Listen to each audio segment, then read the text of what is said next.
सर्वशास्त्रमयी शिरोमणि भगवत गीता स्वयं भगवान के द्वारा कही गई है। गीता को माता का दर्जा दिया गया है। भगवत गीता का ज्ञान केवल एक अर्जुन के लिए नहीं हो सकता, ये ज्ञान समूची मानव जाति के लिए है। मनुष्य के अंदर छुपे हुए ये विषय विकार उसके सबसे बड़े शत्रु हैं। हम सभी को पता है कि सुबह उठना शरीर के लिए कितना फ़ायदेमंद है, लेकिन हम नहीं उठ पाते क्योंकि हमारे अंदर आलस दुश्मन के रूप में बैठा है। हमें किसी से तेज आवाज़ में नहीं बोलना चाहिए, फिर भी हम डांटते हैं, चिल्लाते हैं, क्योंकि हमारे अंदर ये क्रोध दुश्मन बैठा है। इसी प्रकार ये अहंकार, मोह जैसे कितने विकार हमारे अंदर बैठे हैं।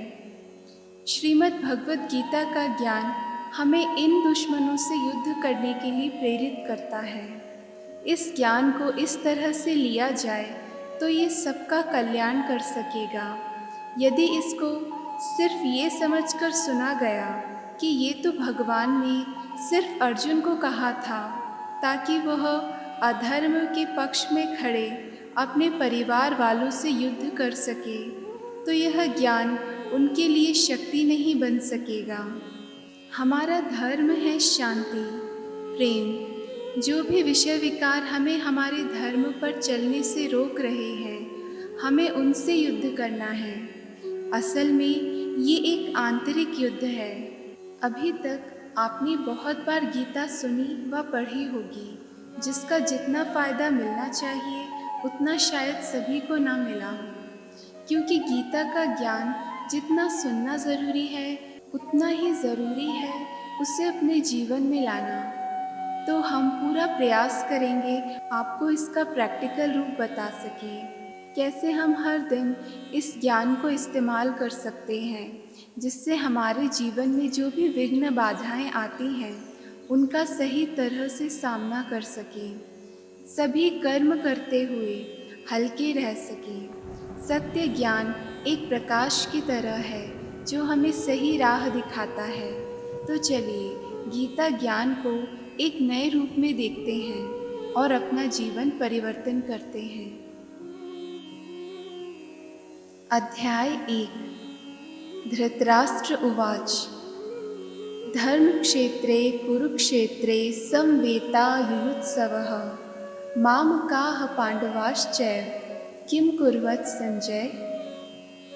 धृतराष्ट्र ने कहा, हे संजय, धर्मभूमि कुरुक्षेत्र में युद्ध की इच्छा से एकत्र हुए मेरे तथा पांडु के पुत्रों ने क्या किया। महाभारत में बताया गया धृतराष्ट्र तथा संजय का संवाद ही है जिससे हम भगवान के महावाक्यों को सुन सके। भगवान के महावाक्य हमें हर दुविधा से दूर करते हैं। इसका प्रवचन भगवान द्वारा मानव जाति को सही राह दिखाने के लिए तब किया गया है जब स्वयं भगवान इस लोक में स्वयं उपस्थित हुए। कुरुक्षेत्र के युद्ध स्थल में अर्जुन के पक्ष में स्वयं भगवान उपस्थित थे। कौरवों के पिता धृतराष्ट्र अपने पुत्रों की विजय की संभावना के बारे में चिंतित थे। इसी चिंता के कारण उन्होंने अपने सचिव से पूछा कि उन्होंने क्या किया। उसे पता था कि उसके पुत्र तथा उसके छोटे भाई पांडु के पुत्र कुरुक्षेत्र में निर्णायक युद्ध के लिए एकत्रित हुए हैं। उसे यह भी ज्ञान था कि इस युद्ध का प्रभाव पांडवों के पक्ष में होगा, क्योंकि वे सभी स्वभाव से ही पुण्यात्मा हैं। संजय व्यास जी के शिष्य थे, इसीलिए व्यास जी ने संजय को दिव्य दृष्टि प्रदान की, जिससे वह कमरे में बैठे बैठे कुरुक्षेत्र के युद्ध स्थल को देख सकता था। इसीलिए धृतराष्ट्र ने उससे युद्ध स्थल की स्थिति के बारे में पूछा। संजय उवाच। दृष्ट्वा तु पांडवानीकं व्यूढ़ं दुर्योधनस्तदा आचार्यम् उपसंगम्य राजा वचनम ब्रवीत। संजय ने कहा, हे राजन, पांडुपुत्रों द्वारा सेना की व्यूह रचना देखकर राजा दुर्योधन अपने गुरु के पास गया और उसने ये शब्द कहे, अर्थात धृतराष्ट्र जन्म से अंधा था।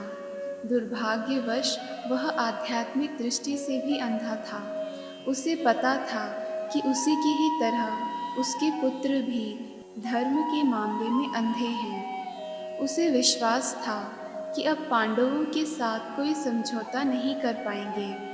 संजय युद्ध भूमि के बारे में किए गए उसके प्रश्न से समझ गए कि धृतराष्ट्र निराश है। इसीलिए संजय निराश राजा को प्रोत्साहन करना चाह रहा था। उसने राजा को बताया कि उसका पुत्र दुर्योधन पांडवों की सेना को देखकर तुरंत द्रोणाचार्य को वास्तविक स्थिति के बारे में बताने गया। पश्येतां पांडुपुत्राणाम आचार्य महती चमूम व्यूढ़ाम द्रुपदपुत्रेण तव शिष्येण धीमता। हे आचार्य, पांडुपुत्रों की विशाल सेना को देखें जिसे आपके बुद्धिमान शिष्य द्रुपद के पुत्र ने इतने कौशल से व्यवस्थित किया है। अर्थात युवराज दुर्योधन द्रोणाचार्य के दोषों को इंगित करना चाहता था। पांडवों की पत्नी द्रौपदी के पिता राजा द्रुपद के साथ द्रोणाचार्य की पुरानी दुश्मनी थी। इसी दुश्मनी के कारण द्रुपद ने एक यज्ञ रचा। उसे एक ऐसा पुत्र प्राप्त हुआ जिसको वरदान था कि वह युद्ध में द्रोणाचार्य का वध कर सकेगा। द्रोणाचार्य इस बात को अच्छे से जानते थे। फिर भी जब द्रुपद ने अपने पुत्र धृष्टद्युम्न को युद्ध शिक्षा के लिए उसको सौंपा तो द्रोणाचार्य ने उसे अपने सारे सैनिक रहस्य बता दिए, कुछ नहीं छुपाया। अब धृष्टद्युम्न कुरुक्षेत्र की भूमि पर पांडवों के पक्ष में था और उसने द्रोणाचार्य से जो कला सीखी थी उसी के आधार पर उसने इस व्यूह की रचना की थी। इसीलिए दुर्योधन ने द्रोणाचार्य की इस गलती की ओर इंगित किया जिससे वह युद्ध में सजग रहे और समझौता न करे, क्योंकि अर्जुन द्रोणाचार्य का सबसे प्रिय शिष्य था। इसीलिए दुर्योधन ने चेतावनी दी कि इस युद्ध में किसी प्रकार की उदारता न दिखाएं। अत्र शूरा महेश्वासा भीमार्जुन समायुधि युयुधानो विराटश्च द्रुपदश्च महारथः।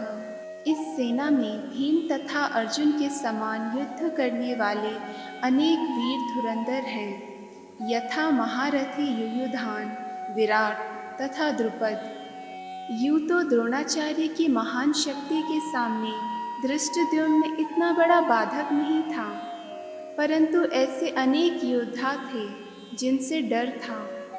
दुर्योधन उन्हें जीत के रास्ते में बड़ा विघ्न मानता था। इनमें से हर एक योद्धा भीम और अर्जुन की तरह बलवान थे। उसे भीम और अर्जुन के बल के बारे में ज्ञान था, इसीलिए वह बाकियों की तुलना भी इन दोनों से करता है। धृष्टकेतुश्चेकितानः काशीराजश्च वीर्यवान् पुरुजित कुंती भोजश्च शैब्यश्च नरपुंगवः। इनके साथ ही धृष्टकेतु, चेकितान, काशीराज, पुरुजित, कुंती भोज तथा शैब्य जैसे महान शक्तिशाली योद्धा भी हैं। युधामन्युश्च विक्रांत उत्तमौजाश्च वीर्यवान् सौभद्रो द्रौपदेयाश्च सर्व एव महारथा। पराक्रमी युधामन्यु, अत्यंत शक्तिशाली उत्तमौजा, सुभद्रा का पुत्र तथा द्रौपदी के पुत्र, ये सभी महारथी हैं। अस्माकं तु विशिष्टा ये तान् निबोध द्विजोत्तम नायका मम सैन्यस्य संज्ञार्थम तान् ब्रवीमि ते। किंतु हे ब्राह्मण श्रेष्ठ, आपकी सूचना के लिए मैं अपनी सेना के उन नायकों के विषय में बताना चाहूँगा जो मेरी सेना को संचालित करने में विशेष रूप से निपुण हैं। भवान भीष्मश्च कर्णश्च कृपश्च समितिञ्जयः अश्वत्थामा विकर्णश्च सौमदत्तिस्तथैव च। मेरी सेना में स्वयं आप, भीष्म, कर्ण, कृपाचार्य, अश्वत्थामा, विकर्ण तथा सोमदत्त का पुत्र भूरिश्रवा आदि है, जो युद्ध में सदैव विजयी रहे हैं। दुर्योधन उन युद्ध वीरों के बारे में बताता है जो हमेशा ही विजयी होते रहे हैं। विकर्ण दुर्योधन का भाई है, अश्वत्थामा द्रोणाचार्य का पुत्र है और सोमदत्ती या भूरिश्रवा बाहलिकों के राजा का पुत्र है। कर्ण अर्जुन का आधा भाई है, क्योंकि वह कुंती माता का पुत्र है, जो राजा पांडु के साथ विवाह होने से पहले ही जन्मा था। कृपाचार्य की जुड़वा बहन की शादी द्रोणाचार्य से हुई थी। हम देखते हैं कि धृतराष्ट्र को अंधा दिखाया गया है। वह असल में अपने पुत्र मोह में अंधा था, जिसने अपने राष्ट्र हित से पहले अपने पुत्र की जिद को आगे रखा। इससे हमें ये शिक्षा मिलती है कि चाहे कोई कितना भी प्यारा क्यों ना हो, अगर आप सच में उसकी भलाई चाहते हैं तो हमेशा सही का साथ दें। जब हम किसी को खुश करने के लिए गलत बात भी मान लेते हैं बिना किसी और कारण के, तो उस व्यक्ति को जिद करने की आदत हो जाएगी और वो आगे भी यही करेगा। इसीलिए हर किसी को चाहिए कि वह सही का पक्ष ले, वरना उसके प्रिय व्यक्ति की दशा भी दुर्योधन जैसी ही होगी। दुर्योधन यहाँ पर धन, सत्ता, अपने पावर्स का दुरुपयोग करने वाले का प्रतीक है। दुर्योधन को सब शिक्षा प्राप्त थी। उसकी माँ गांधारी शिव भक्तिनी भी थी। इस तरह से उस पर भगवान की कृपा भी थी, परंतु गलत संगत और सही मार्गदर्शन न मिलने से उसकी बुद्धि भ्रष्ट हो गई, जिसका अंजाम ये महाभारत युद्ध के रूप में सामने आया।